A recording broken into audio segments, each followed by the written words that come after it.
Primeiro eu queria agradecer, né, a oportunidade de estar aqui com todas vocês, muitas mulheres que eu já conheço e que me formaram e me formam politicamente. Dizer que eu gostei muito do tema e das 3 questões, né, que foram colocadas. Tentei construir alguns pontos em torno dessas questões, né, a questão da democracia, a questão do crescimento da extrema-direita no mundo.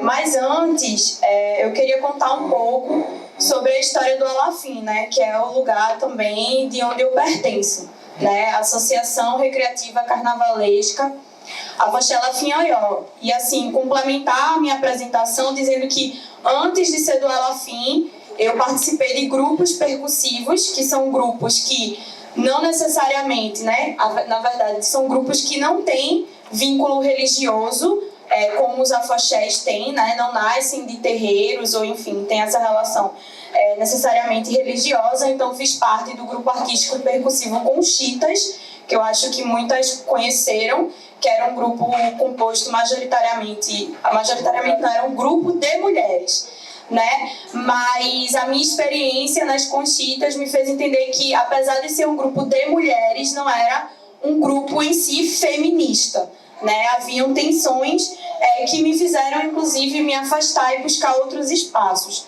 Participei de outro grupo percussivo misto, né, de homens, mulheres, pessoas, que se chamava Tambores do Mundo.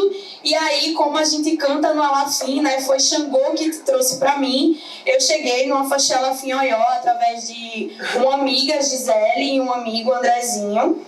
E no Alafim eu me encontrei, porque eu estava buscando um espaço cultural, que é algo que eu trago desde a escola, que tivesse essa responsabilidade com a história nossa, né, enquanto povo negro, enquanto culturas populares, e a questão religiosa, né, porque o que acontece é que esses grupos percussivos, eles cantam muitas vezes pontos de terreiro, mas não explicam para as pessoas que fazem parte o que é que aquilo significa, né? E aí eu me encontrei no Alafim, entrei no Alafim em 2016. E aí, falando um pouco sobre a história do Alafim, que tem total relação, né, com a questão do artivismo, do uso da arte para a luta política, e com a questão de nós mulheres, né, do feminismo, o Alafim, ele nasce há 33 anos atrás. Ano que vem vão fazer 33 anos. 33 não, gente, 37. 1986. O Alafim nasceu em 1986. Pronto, 36 anos. Ai, elas de humanas. Eu só sei que é minha idade. Pronto, 36 anos. E diferente de outros afoxés, o Alafim, na verdade, ele surge de uma ala política de um outro afoxé, que era o Araodé. Essa ala política, né, esse grupo de pessoas tensionavam esse afoxé para que se discutisse sobre política, cultura, saúde, educação do nosso povo, e não fluiu. Então, um grupo de cerca de 17 pessoas no Mercado da Ribeira decidiram fundar o Afoxé Alafim Oió. E aí vocês me perguntam, então como é que fica a questão religiosa se a afoxé surge do espaço religioso? Então, de uma forma, digamos, inovadora... Foi uma eu. Agora. Inovadora, digamos assim, o Alafim institui um conselho religioso, né? Então se consulta pais de santo, se reúnem pais de santo para compor o conselho religioso do Afoxé Alafim Oió. E aí, as mulheres que vieram antes de mim no Alafim têm um papel muito importante. Mônica Oliveira, que muitas aqui conhecem, fez parte do Afoxé Alafim Oió. Leo, Marta Rosa, foram mulheres que foram importantes e que contribuíram para o que a gente chama de imprensa negra. Em algum momento eu posso separar ali na internet para vocês verem as imagens desse jornal que a gente produzia. E a imprensa negra, por muito tempo, foi um instrumento de luta do nosso povo. Assim como o afoxé, as questões culturais, o teatro experimental do negro, e outras artes também, né, e formas de comunicação. Essas mulheres foram as principais responsáveis pela elaboração do jornal do Alafim, que se chamava Boletim Negração, mas em Recife, em Olinda, em Salvador, em outras cidades do país, existiam outros jornais. Hoje eu sou a pessoa responsável por tentar retomar esse jornal, que parou na década de 90. A última edição, só são 4 edições que esse jornal tem. Ele começou em 1988 e parou em 1991. Em alguns dos jornais a gente vê o quanto que as mulheres do Afoxé Alafim Oió cumpriam e cumprem ainda um papel importante. A gente tem textos de Vera Baroni, falando da candidatura de Vera Baroni no Jornal do Alafim.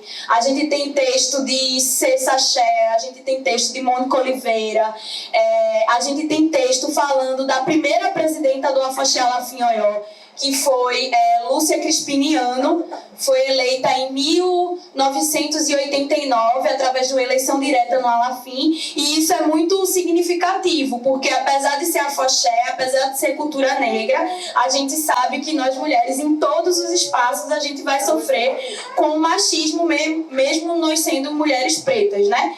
E aí, Lúcia Crispiniano chega à presidência do Afoxé Alafim Oió e essas mulheres tomam o afoxé e começam a fazer essa política importante. E aí, dialogando com as questões que hoje, né, pensando no Alafim hoje, a gente tem talvez uma maioria de mulheres, eu estou prestes a fazer esse mapeamento. A gente recentemente, né, em uma das nossas roupas de carnaval, a gente decidiu que as crianças, por exemplo, iam definir o que viria nas costas, né, da camiseta, e as mulheres do Alafim iam definir o que viria nas costas da camiseta. E aí nas costas da nossa camisa, da nossa blusa, tem escrito Negra Alafim e tem 3 pontos políticos. Um primeiro o patriarcado e o racismo institucional são responsáveis por construir um lugar de inferioridade para as mulheres negras. Mulheres negras lutam pela igualdade e por direitos, e o antirracismo e feminismo de mãos dadas nas lutas cotidianas, né?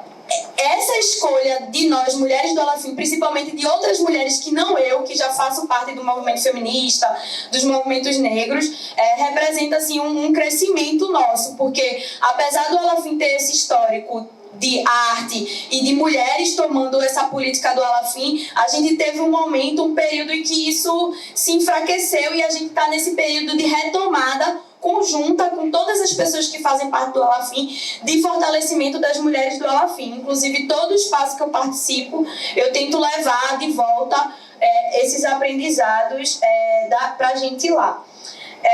E aí, pensando no ponto da democracia, eu vou ler exatamente o que vocês propuseram, que é refletir sobre o lugar da democracia para a produção e usufruto da arte e da política como parte dos comuns. Eu acho que não é novidade para nenhuma de nós o questionamento sobre que tipo de democracia a gente vive. A gente sabe que não é uma democracia plena, não é uma democracia de mulheres, uma democracia da negrada, uma democracia de trabalhadoras e de trabalhadores, é ainda uma democracia capenga, xoxa, que a gente tem que lutar pela ampliação dela. E aí isso recai sobre mulheres que fazem arte, sobre mulheres que fazem cultura, e talvez principalmente sobre mulheres que fazem cultura negra e cultura popular, culturas populares, né? Porque são várias, não é só uma cultura popular, é coco, é afoxé, é frevo, é forró, é maracatu, é reizado, é boi, né? E quando a gente pensa esse lugar das culturas populares, o lugar econômico que a gente ocupa na política cultural do país é um lugar irrisório, né? É um lugar irrisório, e que eu vou complementar na parte sobre falar da direita, que foi mais ainda atacado no governo de Temer para cá, né? Temer, Bolsonaro, enfim. E aí, como diz a música da gente, né, a luta não para não, o racismo sobreviveu à abolição, tive cargos de confiança, mas nunca de importância não. Então, as culturas negras e as culturas populares, a gente sofre disso, né? Tive cargos de confiança, mas nunca de importância não, porque quando a gente olha o lugar econômico ocupado pelas culturas populares e culturas negras, ele é irrisório. Quando a gente pensa no direito à cultura, no acesso a equipamentos culturais, muitas das mulheres do Alafim, por exemplo, não têm o hábito de frequentar cinema, desconhecem até que existem os cinemas alternativos que a gente tem aqui, entendeu? Então é algo que ainda não é um acesso pleno e democrático. Então, apesar da gente produzir uma riqueza simbólica, artística, de conhecimento e de saberes, assim, irrefutável, a gente tem a pobreza, que é uma pobreza presente no nosso país, que é a pobreza material e financeira. Então, o nosso afoxé, por mais que a gente tenha hoje fruto de muita luta, e que acaba também em perseguição política na tentativa de acessar editais, por exemplo, a gente tem um dos maiores cachês e ainda assim não é um cachê suficiente. Há pessoas, há mulheres, há homens, há pessoas que querem viver de cultura e não conseguem viver de cultura. Acho que a pandemia ajudou a gente a pensar a cultura de um outro ponto de vista, né? Porque assim, se os enfermeiros, se as professoras tiveram dificuldade durante a pandemia, por que a gente não pensar que os trabalhadores e as trabalhadoras da cultura também têm suas dificuldades? E pensar esse lugar nosso de arte e de cultura também no lugar de trabalho e de renda, né? E aí há uma tentativa do nosso Estado constante de transformar a gente em espetáculo para turista ver, e a gente segue resistindo a esse processo. A gente precisa mudar, aproveitar agora o novo governo Lula para tentar mudar a concepção de cultura e de arte que os governos têm, que é de ciclos, que é de espetáculo. Eu estava na reunião agora há pouco do GT de Cultura, de transição do governo, junto a pessoas do Corpo, do Reisado e tudo mais, e Manuelzinho Salustiano, da família de Salustiano, falou: gente, o espetáculo é consequência, o primeiro é a cultura, é a manifestação cultural e as garantias de a gente ter isso preservado o ano todo. E aí quando a gente pensa nos mestres, que sua maioria negros, já é uma dificuldade. Aí vá pensar nas mestras, nas mulheres mestras que estão fazendo essa arte, né? Então tem isso. E aí falando da direita, para fechar, porque meu tempo está acabando, a gente tem um congresso horroroso agora. O PL cresceu, né? 2019 tinham poucos parlamentares no congresso do PL, agora a gente tem uns 99, é a maior bancada. Então a gente vai ter muita dificuldade. E por que eu estou falando do PL e desses partidos de direita? Porque no mundo, um dos primeiros segmentos, uma das primeiras expressões da classe trabalhadora que a direita ataca é justamente a cultura. A Lei Paulo Gustavo foi atacada, a Lei Aldir Blanc a gente teve muita dificuldade de conquistar, e nisso, novamente, as culturas negras e as culturas populares são as mais fragilizadas. Dentro disso, as mulheres que fazem essa cultura, nós somos as mais fragilizadas. E a gente viu o que aconteceu no governo e antes mesmo do governo, né? Porque apesar do governo ter se instituído, a semente está plantada, porque a gente não conseguiu superar uma série de questões da época da ditadura e da escravidão no nosso país. E mesmo agora que Bolsonaro não foi reeleito, a gente ainda vai ter que ter muitos entraves, muitas batalhas. E aí... deixa eu ver. A gente teve um exemplo, antes mesmo das eleições, do caso de Roberta, não sei se vocês lembram, no Festival de Inverno de Garanhuns, uma companheira trans, né? Renata, desculpa, amiga. Renata teve sua performance perseguida e proibida no Festival de Cultura de Arte em Garanhuns. Agora, recentemente, saiu uma publicação que um trabalho, uma obra de arte também de companheiras travestis também está sendo perseguida nesse exato momento, que parece que tem relação com futebol. Exposição Gente de Bicas, o nome, que está sendo perseguido agora, nesse momento, em Belo Horizonte. E aí, para fechar, como a gente está falando de corpo, né, esse corpo que é um corpo que é mente, que é um corpo de batalha, a gente no Alafim, a gente, quando faz oficinas, né, de percussão, de canto, a gente preza pela alegria, porque o Alafim, além de ser um campo de batalha, né, de preparação para o enfrentamento para fora, o uso da arte para esses enfrentamentos posicionamentos políticos, é um lugar de produção de alegria, de felicidade para as crianças, desde as crianças que tem o Alafim Mimi, onde a gente prepara as crianças que mais para frente vão ser responsáveis pela continuidade do Alafim.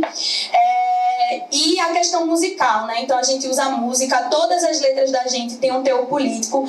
Quem já acompanhou um cortejo nosso, quando a gente sobe, a gente chega ali nos 4 cantos, quando a gente sobe de costas, aquela ladeira que dá no Mercado da Ribeira, é a forma da gente repudiar o fato que o Mercado da Ribeira foi um mercado de pessoas, onde pessoas foram escravizadas, onde pessoas negras sequestradas foram escravizadas. Então a gente sobe de costa dizendo, é no subir de ladeira, eu caio, eu derrubo. E aí eu queria convidar todas a reproduzirem, né?